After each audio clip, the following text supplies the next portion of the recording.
Hi, and welcome to the BookishStitcher podcast. My name is Jeanette. You can find me on Ravelry, Instagram, Goodreads, and Periscope as BookishStitcher, all one word. I hope you've all had a wonderful week since I last podcasted. It has been so amazingly wonderful to just be home, to not be in airports and planes and driving to different cities, to just be home, back in a routine, taking my son to school, hang out with my daughter during the day, doing my stuff I work from home, and just going on walks in the evenings. It's still really hot here in Texas. Fall hasn't quite decided to show up. It's gone from upper 90s to lower 90s. And in the evenings, and going on walks, and hopefully it's supposed to rain some more. It's been raining, which is helping to get it a little bit cooler. But it's supposed to rain some more this next week, so hopefully that will finally kick it down into the 80s because I'm ready for 60, to be in the 60s Fahrenheit. But 80s would be much better than 90s.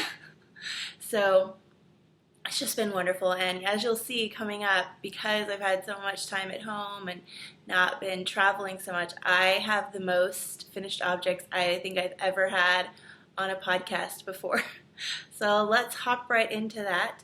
I have an entire bag right here with F.O.s.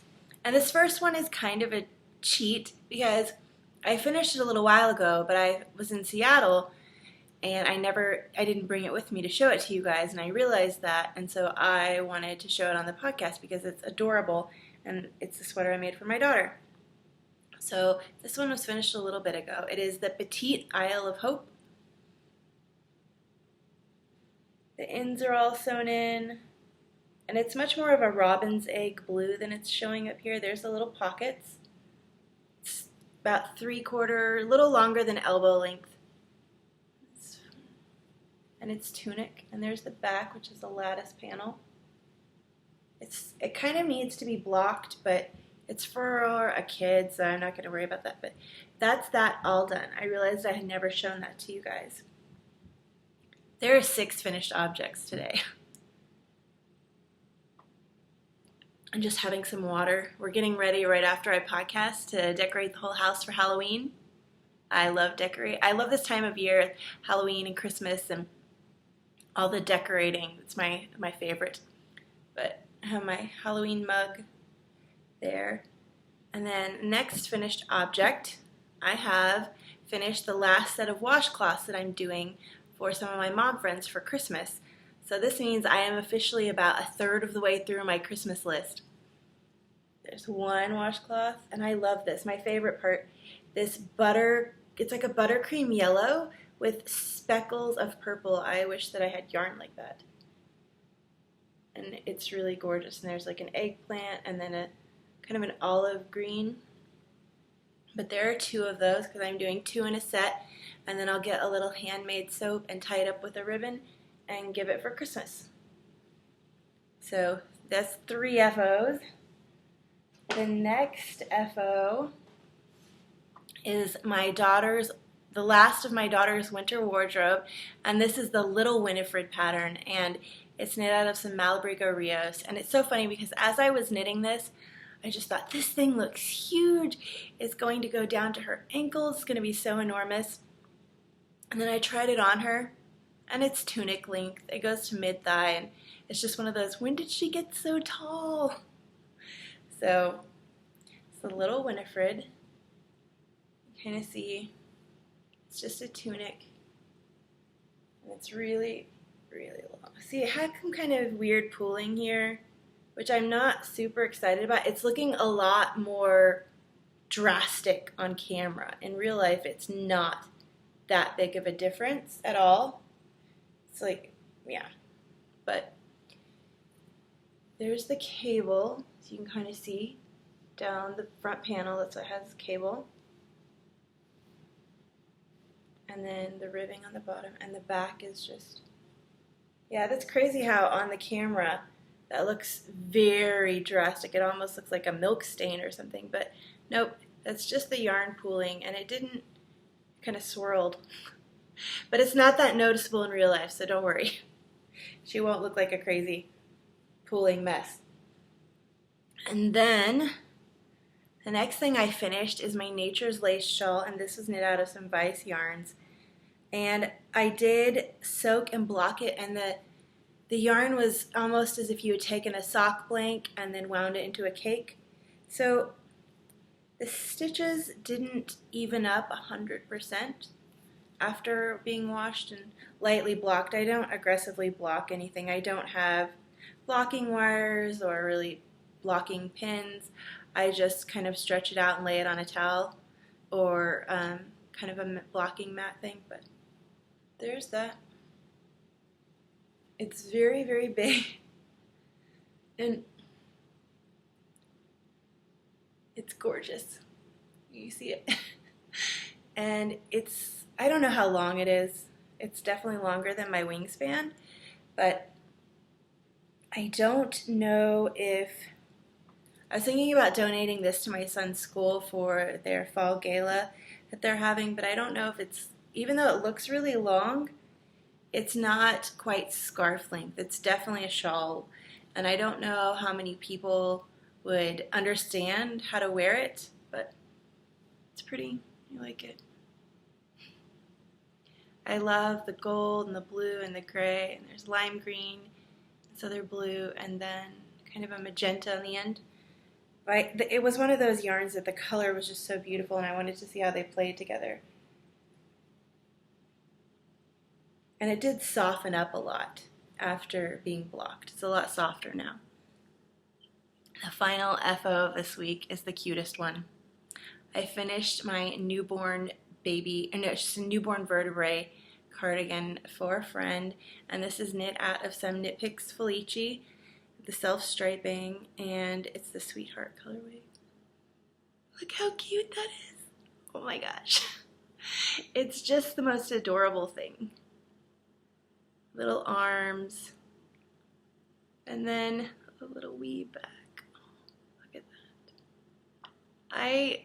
I love this, and I hope my friend will love it. As you can tell, there's a little hole there, I need to fix that up. But I will fix that up later. The maroon stripe is bigger in the sleeve than it is right there. But I don't think she'll mind. And as with any, that's not a drop stitch or anything, it's just where I picked up for underneath the arms. So all you have to do to fix that, if you don't know, which you probably already do, but you just take some yarn in a corresponding color and just sew up the thing. And then this little part, the little ribbing, what I did for this, because since it's all the way around the front, I wanted to give myself the longest color repeats possible. So I alternated 2 skeins. I did 1-2 rows with the one skein, 1-2 rows with the next, so that it would all be in the same color. I didn't want it to just make it like a little tiny bit and have these really tiny stripes. So, and I will do some hats and booties to go along with this when I give it to my friend. I think it's so sweet, and those colors are gorgeous. That's all the FOs I have this week, which I don't think I'll ever have this much again, but I love being home. And the next things I have, so that shawl, the Nature's Lace shawl, I was knitting that and 2 other projects before I started the Aisling shawl for my husband's grandmother. And when I started the Aisling shawl, I stopped doing all my other whips. So I had 3 going, and what I did is I finished the Aisling shawl, then I started on the Nature's Lace, and now I picked up the next whip that I had. I don't normally have hibernating whips, and I guess they're kind of hibernating, but I just couldn't make myself pick up all of them again after having stopped them for the Aisling shawl, so kind of picking them back up one at a time instead of all 3 at the same time. So then the one that I picked up next is in my Bags by Awesome Granny, the most wonderful whales. Look how happy they are. But this is my sweater in here, and it's the Coraline sweater by Ysolda Teague. The last time you guys saw this, I was just knitting on the body, and I have since finished the body. I have a progress marker in here to show you where I last was. It's so wrinkled because it's been in this bag for a while, but it'll block it. That's where I was last time. I'd done that much of the body. Now I knit from there up to here, and the body of this sweater is now done.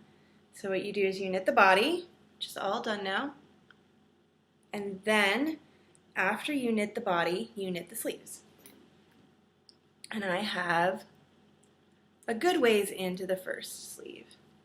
And these are going to be 3/4 length sleeves, so I'm not going to have to be even that long. I try it on, but it's, you know, it's going to go up here is where it's going to start, but I can't stretch it out on my DP ends. I'm just knitting it on some wooden DP ends that I have. And the yarn is so soft. It's Madelinetosh in the Madelinetosh Light or Pima, I don't remember the exact name. Should have kept the label, but in the teddy bear colorway. And it is their sport weight, the sport weight Madelinetosh. And it's really neat. I'm excited to get through the sleeves because then comes the yoke, because you do the body and the sleeves, and then you join for the yoke. And the yoke of this sweater, the Coraline, is this gorgeous pattern. And I'm very much looking forward to doing that. I don't know if I'll get to it next week, but it will be soon. Depends how fast those arms go. And the next two things on the needles are new things. And they're in my fall bags. I love fall. Just because even though it's not fall yet, I love cooler weather. And because 100 degrees and I are not really good friends. So when I feel that it's going to start cooling off soon, I just get giddy like a little kid. So this is in a bird leg bags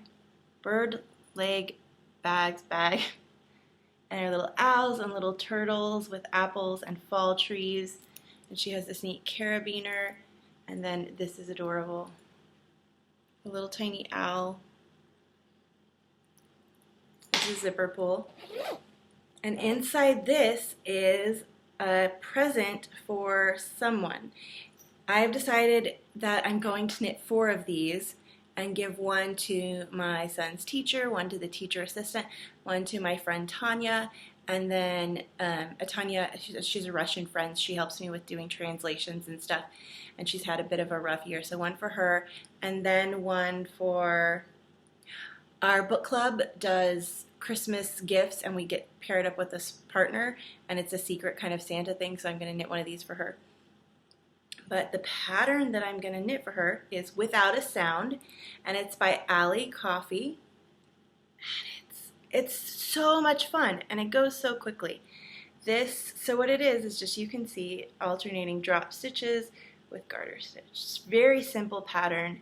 It's for a very good price, and it's using up one of my 15 oldest skeins. So this, applicably named, is Autumn, and it's Fanny's fingering weight. It's like 5 or 6 years old, and it's these gorgeous greens and creams and autumnal, different maroon and kind of pinky shades. It's very pretty, and I think what I'm going to do is I'm going to knit up 4 of these patterns, probably one every month, September, October, November, December, until Christmas. And then when it gets close to Christmas, I will pick which color people are getting, because I'm just going to use different colors. I'm kind of, this sounds silly, but I'm kind of keeping an eye on my son's teachers when they do drop off to see what colors they wear a lot, so that I can know what color they would probably like their cowl in. It's really pretty. That's Without a Sound by Alley Coffee. And then the last new thing that I started, and that I am also in love with, is in my Fat Squirrel bag. And one side has mushrooms and birds, and the other side has these wonderful foxes. It's just very fall to me. And her bags are great with the zipper pull. This is the Shawl Hill pattern by Alicia Plummer, and I'm knitting it out of some Gnome Acres, and this is in It's their chunky, scruffy gnome, and it's the Donegal tweed, and it's an Aran weight yarn, and it's in the mint chocolate chip colorway. It's 185 yards. Very squishy. It's kind of a turquoise with kind of a turquoisey green, mint green, turquoise mint green, and then just flecks of tweed.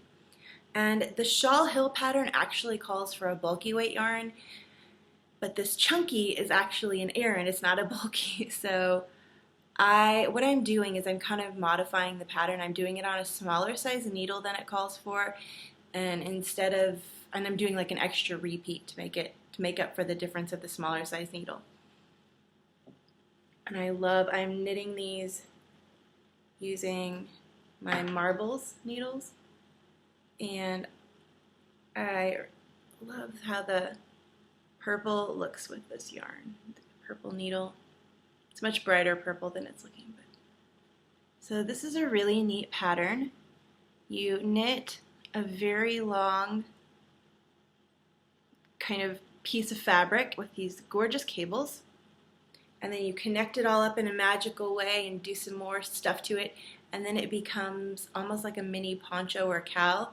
And I think it's going to be really wonderful to just have to wear kind of here when it gets a little bit cold, but it's not really cold, just kind of something over my shoulders and neck. And the tweed looks really great in it. You can kind of see the flecks of the tweed. It's so squishy. And on size 11 needles, it's going really, really fast. And that is all of my F.O.s. No, that's all my whips. I am going to be starting some new ones. I have a whole bunch of yarn already wound. I have Halloween bags sitting on my floor with the yarn in it, ready to cast on October 1st for Halloween funness for the month of October. And I also have some more Christmas presents to get on the needles. But that was all my knitting for this week. Then I did have a bit of spinning, but it's kind of a lesson learned thing. So Spinzilla is coming up, and that is a week-long competition in October, towards the beginning. I think the first Monday in October, I believe. And you just spin as much as you can in a week. And so I was trying to get some fiber off the wheel, and I have had this fiber on the wheel for far too long. And I'm learning something about myself as a spinner, so I guess that's the positive side of this. But I bought this bat at a retreat last November, and it was the most gorgeous, beautiful bat I had ever seen. And I was just in love with it. It was very stunning, and it had oranges and greens and purples and these bits of blue and green soil, silk noils and yellow. It looked like a mermaid, like a mermaid would wear this as a cloak or something. It was so pretty. Notice I'm saying was. So I was spinning it, and it just wasn't turning out how I wanted. I kept thinking, maybe I'm just not, and maybe this is the case, I'm just not a good enough spinner, or I'm not well versed enough in the techniques that I would need to make this yarn, or this fiber, the yarn that I envisioned it could be in my head. Because this is just not what I envisioned. And I know I've talked to some spinning friends, and they're like, no, it's art yarn, that's what it's supposed to look like. But I am not in love with it, and it's keeping me from wanting to be on my wheel, and I feel like I'm ruining the fiber. I don't know what to do, and I think I'm just going to give up on it. That sounds awful to even say, but spinning for me is so zen and so relaxing. I want it to be something I enjoy, and to have this be keeping me from being on my wheel. I don't know if I'm going to bag up the part that I had prepped that I haven't used and give it to a spinning friend and see if they could spin it up for me. I think if I was very experienced in core spinning, people that's what they do is produce art yarn. I think they could do something amazing with this yarn.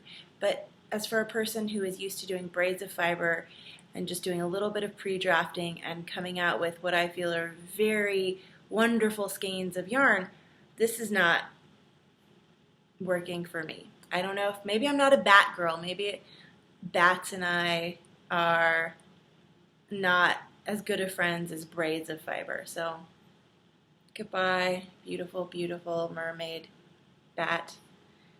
I really don't know what to do. And I've talked to some spinning friends. Sorry, I got fiber by my nose. I talked to some spinning friends, try to figure out what I should do. And they told me maybe put it aside and come back to it. I might do that, but I kind of just want it gone.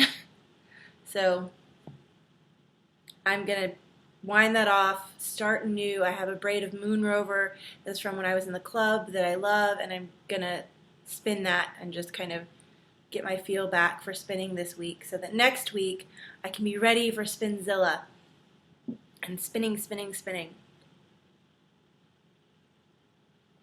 But I just wanted to share that with you guys that I have been doing spinning, but it's been slow and it's been kind of a failure. So group news. We have the Little Ones Cal has a couple more days, so if you have any posts for that, get them in. The 15 oldest skeins for this year we have going on this year, knit with something with your 15 oldest skeins, and you can enter into that thread. And at the end of every month I will draw for a pattern of your choice, $7 or less. So it's the end of the month for this September. And I drew for the pattern. It was post number 49, a pair of socks knit by Kiki Losi. So Shelly, just tell me what pattern you would like and I will gift that to you. And then we also have going on in a group right now a bunch of giveaways, Stitches Texas, Diana Couture bags, and H Cats Crafts Q Snap cover. And I'm going to leave those open for one more week. So I will draw for them next week. So if you have not entered for those and you would like to, go ahead and go do that. And I will be drawing for all those prizes next week. And then the last thing for the group news, I think the consensus was good that you guys would be willing to do a hat cal for October. So for October we will be doing a hat cal, and it's going to be great, and you can knit any hat you want, any size. It doesn't have to be adult. It doesn't have to be kit, any size you want. And it just has to be, I think I'm just going to do a chatter thread for that. And so we can all chat and show off our hats instead of just a chatter thread and an F.O. thread. So there'll just be one thread, knit as many hats as you want, and I will pick 2 people, and you can chatter as much as you want. So the more you chat, the more chance you will have to win. And there's not going to be any yarn prizes for that. It's just going to be 2 patterns that I'm going to give to 2 different people of their choice, $7 or less. And that's what we're going to have for the hat cal. And then I had a brilliant idea that was inspired by something that one of you said. So I was showing off last week my sparkle yarn that I got at Stitches Texas, the Western Sky Knits. And Creative Mama RC said on the Ravelry board that she thought sparkle yarn was really fun and she should get some. So I thought it would be an amazing idea and really fun to do for November and December a Sparkle KAL. I feel like that should have like sparkle fingers or something. But that's what we're going to do. So the next couple months of knit-alongs are ready to go. So hat cal in October, and then Sparkle KAL for November and December. So hopefully that gives you a few weeks to go, if you don't have any sparkly, wonderful yarn, to go and find some. And so you can participate in the KAL if you want. It doesn't have to be indie dyed, special sparkle. Oh, that's great. Okay. It doesn't have to be indie dyed sparkle yarn. It can be anywhere you get it. I know I saw some really fun holiday yarns or Christmas yarns that were sparkly at Joann's and Hobby Lobby and different places like that. So anything with sparkle counts. And that's going to be for November and December. You can knit socks, you can knit shawls, you can knit anything you want. It's just about the sparkle. It's all about the sparkle. And I know what yarn I'm going to knit for that. I have another crafty girl in her twinkle sock. That is an older skein I have. I got a couple years ago. I don't remember what color it's in. but that's the one I'll show that off later. And whips are gonna count for that. So if you already have some sparkle yarn that you're dying to cast on, or if you have a bigger sparkle project that you want to knit that you know will take a while longer, go ahead and start on it now, and just don't finish it until November 1st, and then you can enter it, save the bind off or whatever, and then you can enter it for that, and you can use the hashtag Sparkle KAL on Instagram, and I hope that hashtag isn't taken. I'll have to check, but hashtag Sparkle KAL on Instagram, and I would love to see all the sparkly yarns you guys are going to do. I'm going to show mine off on Instagram sometime this week, and I think it'll be lots of fun to have very pretty yarn in the winter months, or I guess some summer for some of you other guys in the other part of the world. But I also wanted to say, if you're on Instagram and you do the hashtag Sparkle KAL, you will only be able to see it if you're not a private user. I've had a couple people contact me and said that they had tagged me in posts on Instagram, but that I never responded. If you're private, I can't see the tag. I don't know why. And I never know if somebody follows me and they're private. I never know if I should follow them back, because I don't know if they're private because they don't want other people to follow them. So if you friended me on Instagram and I haven't followed you back and you're private, I just don't know if you want people to follow you back or not. But I think I've talked enough about the Sparkle KAL. Okay, for this week's book, I think that's all for the group news. I'm just going to say that's all. If I forgot something, sorry. But for this week's book, I talked when I was in Seattle about the fact that a very famous Indian author, Salman Rushdie, was going to be speaking at the bookstore in Seattle, and I was saying how I really, really wanted to go.